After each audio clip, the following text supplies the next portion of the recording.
Welcome back to Healthy Kitchen Recipes.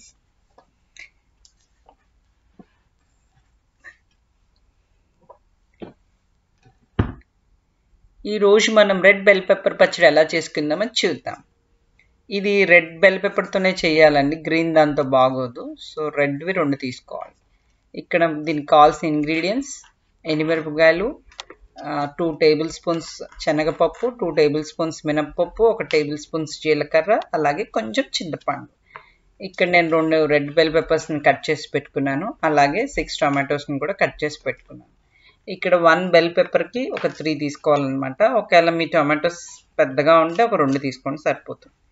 అలాగే ఒక ప్యాన్లో 2 టేబుల్ స్పూన్స్ ఆయిల్ యాడ్ చేసుకుని, ఆయిల్ హాట్ అయ్యాక ఇక్కడ మనం 2 టేబుల్ స్పూన్స్ శనగపప్పు, 2 టేబుల్ స్పూన్స్ మినప్పప్పు, 1 టేబుల్ స్పూన్స్ జీలకర్ర వేసి ఫ్రై చేసుకుందాం. ఇవి కొంచెం లైట్గా ఫ్రై అయిన తర్వాత ఇందులో మనం ఎండుమిరపకాయలు యాడ్ చేసుకోవాలి. ముందుగా ఎండుమిరపకాయలు యాడ్ చేసుకుంటే ఫస్ట్ అవి మాడిపోతాయండి. సో ఇవి కొంచెం వేగాక మనం అవి వేసుకుని యాడ్ చేసుకోవాలి. ఇవన్నీ బాగా ఫ్రై అయ్యాక మనం దీన్ని ప్లేట్లో తీసుకొని అది చల్లారాక మనం మిక్సీ చేయాలి.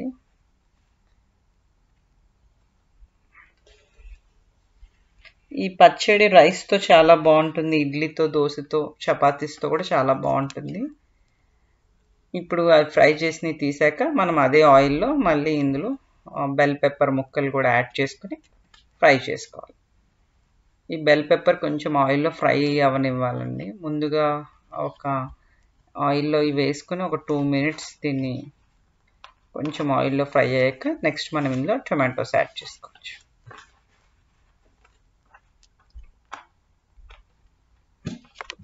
ఈ పచ్చడి నిలవ కూడా ఉంటుంది, ఒక 2-3 డేస్ కూడా ఉంటుంది అనమాట, అన్నీ ఆయిల్లో ఫ్రై చేయడం వల్ల. నెక్స్ట్ ఇందులో మనం టొమాటోస్ కూడా యాడ్ చేసుకుని ఒకసారి మిక్స్ చేసుకుని లిడ్ క్లోజ్ చేసుకుని మగ్గనివ్వాలి.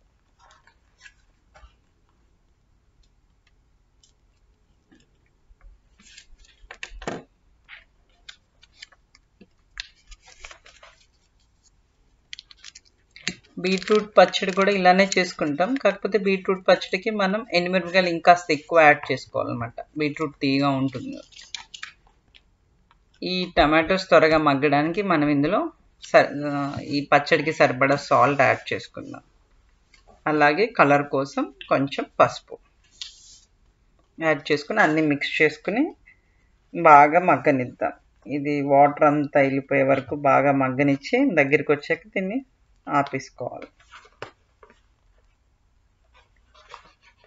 ఇందులో నేను చింతపండు యాడ్ చేస్తున్నాను, మీకు ఎక్కువ పుల్లగా వద్దు అంటే చింతపండు స్కిప్ చేయొచ్చు.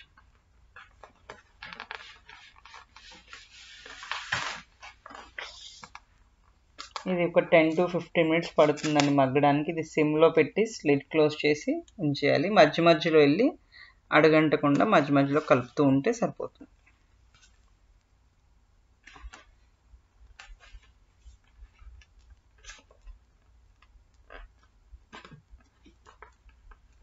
అంత బాగా కలుపుకొని దీన్ని మగ్గనిద్దాం.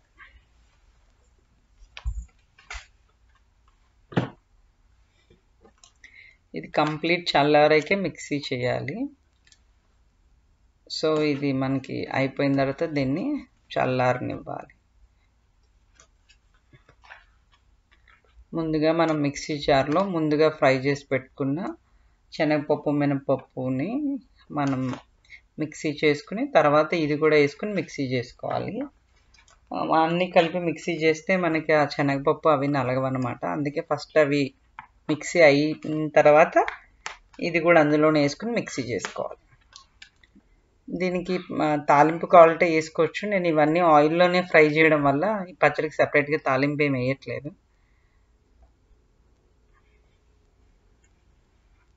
మీకు కారం కావాలంటే కొంచెం ఎండుమిరపకాయలు కూడా యాడ్ చేసుకోవచ్చు.